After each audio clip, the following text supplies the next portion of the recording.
Hukumannya cuma 1 tahun cuy. Hukumannya cuma 1 tahun cuy. Seandainya yang disiram air keras bukan Novel Baswedan, melainkan para menteri, apakah bakal pelakunya dihukum 1 tahun penjara? Misalnya Lord Luhut.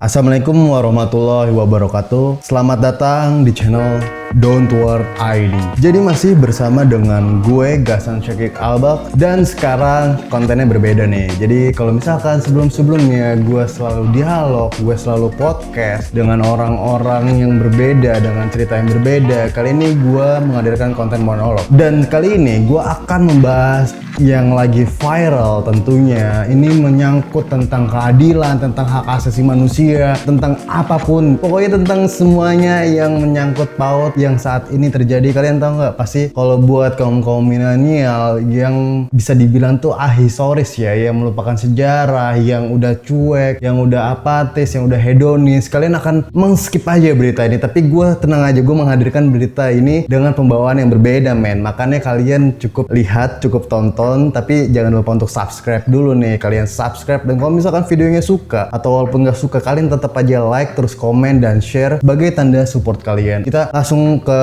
topiknya nih. Jadi kita dikagetkan dengan informasi yang sangat mencederai warga negara Indonesia, dan mungkin kalau buat mereka sih ya, yang di atas sana kan pasti seneng banget ya, ya gitulah. Dan tapi kita tetaplah namanya sebagai mahasiswa, kita tetap namanya sebagai anak muda, kita harus care dan harus mengupdate berita ini agar tidak lenyap aja, karena kan kadang media mainstream ya mungkin bisa dibuat lenyap saja. Dan the power of buzzer, guys, lu tahu kan the power of buzzer?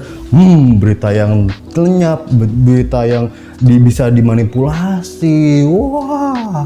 Dan jadi kali ini 2 terdakwa kasus penyerangan Novel Baswedan, Roni Bugis dan Rahmat Kadir Mahulete dituntut 1 tahun penjara dalam sidang yang digelar di Pengadilan Negeri Jakarta Utara Kamis 11 Juni 2020. Nah, gue mau flashback sedikit. Kalau misalkan teman-teman yang mungkin malas banget cari beritanya, malas banget harus googling dan ini gue udah nyiapin banget buat kalian. Jadi kalian tinggal duduk manis, kalian udah santai, kalian udah tahu dari opini, fakta, dan ini kan gue selalu menyangkut berita di media yang emang udah valid gitu ya. Ketika 2017, tepatnya pada 11 April, 2 pria tak dikenal mendekati dan sekonyong-konyong menyirami Novel dengan air keras. Dia sedang berjalan pulang dari Masjid Al-Ihsan Kelapa Gading, Jakarta Utara. Gara-gara paparan cairan kimia tersebut, wajah dan kedua mata Novel terluka parah. Ia bahkan nyaris buta. Mata kirinya rusak hingga 95%. Jadi Novel Baswedan ketika disiram air keras itu, dia punya 5 kasus korupsi besar yang ditangani oleh Novel Baswedan. Wow, men, banyak banget, dan ini bukan jumlahnya jutaan, ratusan juta ya. Ini udah kelas-kelas akap, udah kelas-kelas besar gitu. Dan ini gue ingin bacain ya, kasus apa sih yang dijeratnya. Pertama, kasus IKTP. Jadi kasus IKTP menjerat banyak pihak, mulai dari pejabat Kementerian Dalam Negeri hingga petinggi di DPR. Akibat korupsi pengadaan IKTP. Akibat korupsi pengadaan IKTP, negara mengalami kerugian sebesar 2,314 triliun. Wow, itu duit. Kalau misalkan gue punya duit segitu udah Lalu kasus yang kedua adalah kasus Ali Mokhtar. Novel Baswedan juga mengungkap kasus mantan Ketua Mahkamah Konstitusi, Akil Mokhtar, terkait penyuapan sengketa pilkada. Akil Mokhtar ditangkap KPK di rumah dinasnya di Jakarta pada 2 Oktober 2013. Ia terbukti menerima lebih dari 60 miliar untuk pengurusan perkara sengketa pilkada 10 daerah di MK. Anjir, itu pejabat-pejabat tuh gila harta kayak gimana ya? Kok nggak bersyukur-bersyukur banget ya? Oke, kita next. Yang ketiga adalah kasus Nur Hadi Abdurrahman. Tapi ini beritanya dia udah ditangkap ya, dan congrats dulu dong Bapak Novel Baswedan. Walaupun matanya rusak sebelah, walaupun dia terintimidasi, teraniaya, tersakiti, tapi the power semangatnya, men. Anak-anak muda makanya berantas lah.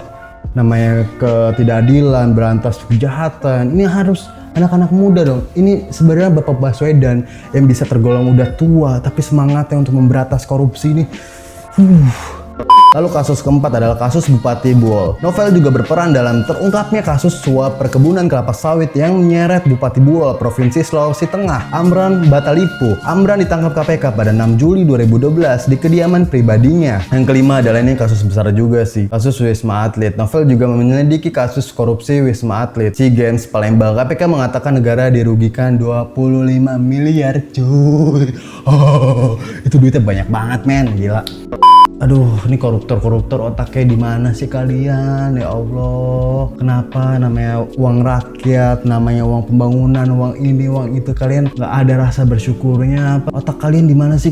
Kita sebagai rakyat biasa, sebagai rakyat yang menengah ke bawah, kita tuh bersyukur aja gitu loh. Aduh, gue pusing banget lah, koruptor ini otaknya nggak ada, goblok banget sih emang otaknya tuh.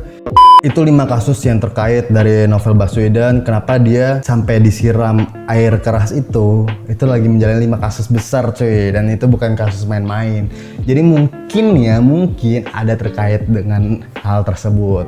Jadi ini kita memasuki beritanya nih ya. 2 terdakwa penyerang penyidik Komisi Pemberantasan Korupsi Novel Baswedan yakni Roni Bugis dan Rahmat Kadir Mahulete dituntut dengan ancaman 1 tahun penjara. Jaksa mengatakan hal ini lantaran mereka sudah mengakui kesalahannya. What the fuck? What the fuck? Oh man. Oh.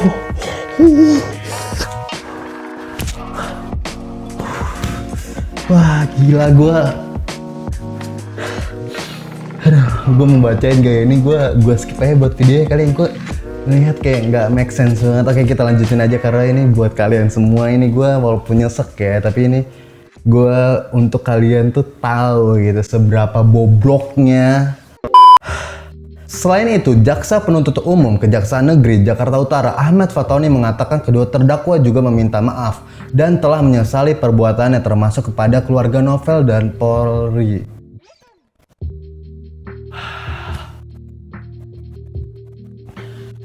Jadi segampang itu gitu minta maaf.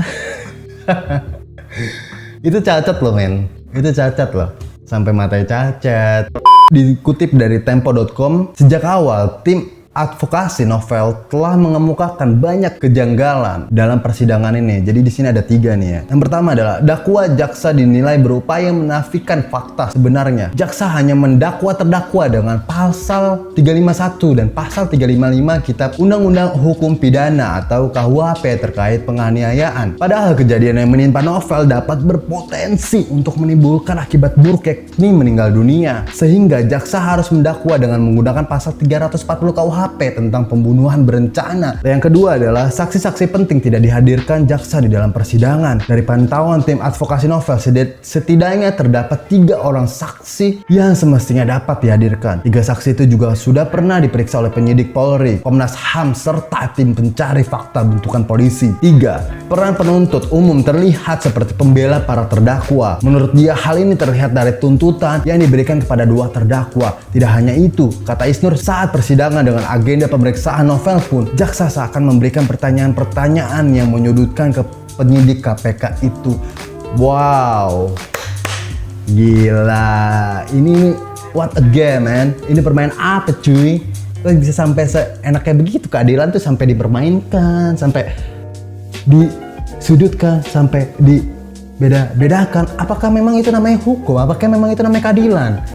Gue sebenarnya pengen nanya sih ke pejabat gitu ya. Memang kalau bisa dikasih kesempatan misalkan ke Pak Jokowi, ke Pak Ali Mokhtar Ngabalin, gue langsung nanya gitu, keadilan tuh apa di matanya? Di mata jaksa tuh keadilan tuh apa? Harus didefinisikan. Mungkin harus ada Wikipedia dari seorang jaksanya, dari seorang presiden yang memberikan bahwa pengadilan atau keadilan itu apa gitu. Nah, jadi ini momen yang ditunggu-tunggu banget. Kita akan membacakan komentar dari netizen. Mungkin ini yang disebut keadilan. Penguasa, pelaku kejahatan yang sebabkan Novel cacat permanen hanya dituntut 1 tahun penjara. Terlebih pelaku kejahatan berasal dari institusi negara yang semestinya beri keadilan pada rakyat. Keadilan hilang. Nah ini gue mempertanyakan juga. Ini kan 2 orang yang menjadi tersangka ini adalah polisi. Yang katanya ini koreksi, kalau misalkan gue salah ya, yang katanya polisi kan, yang 10 tahun udah mengabdi gitu. Nah ini gue mempertanyakan coy, ini kan 10 tahun yang at least tuh udah bisa dibilang sebagai seorang profesional yang seharusnya memelihara keamanan dan ketertiban masyarakat, yang seharusnya menegakkan hukum dan memberikan perlindungan, pengayoman, dan pelayanan kepada masyarakat. Jaksa nilai Rahmat Kadir tak sengaja menyiramkan air keras ke bagian wajah Novel Baswedan. Jaksa macam apa sih itu? Membawa air keras, datang gelap subuh hari, menyiram air keras di muka. Lari setelah siram air keras, lantas itu tak sengaja. Penyerang Novel Baswedan, Roni Bugis dituntut 1 tahun buy. Haha, nangkapnya butuh waktu bertahun-tahun. Berapa tuh biayanya? Sudah berapa Kapolri, Kabar Eskrim, dan Kapolri berganti. Kalau mau dituntut 1 tahun, mending gak usah ditangkap, ngabis-ngabisin duit negara saja. Kasus penyiraman air keras Novel Baswedan butuh waktu lama untuk mengungkap misteri di baliknya. Bertahun-tahun gak ada solusi setelah drama dibuat sang aktor divonis 1 tahun. Seandainya yang disiram air keras bukan Novel Baswedan, melainkan para menteri, apakah bakal pelakunya dihukum 1 tahun penjara? Misalnya Lord Luhut atau yang lain. Seorang Novel Baswedan yang berjuang menyelamatkan uang rakyat untuk negara dari para koruptor, ketika dia dizolimi sampai kehilangan sebelah matanya, penyerangan hanya dihukum 1 tahun penjara. Di mana keadilan di negeri ini ya Allah?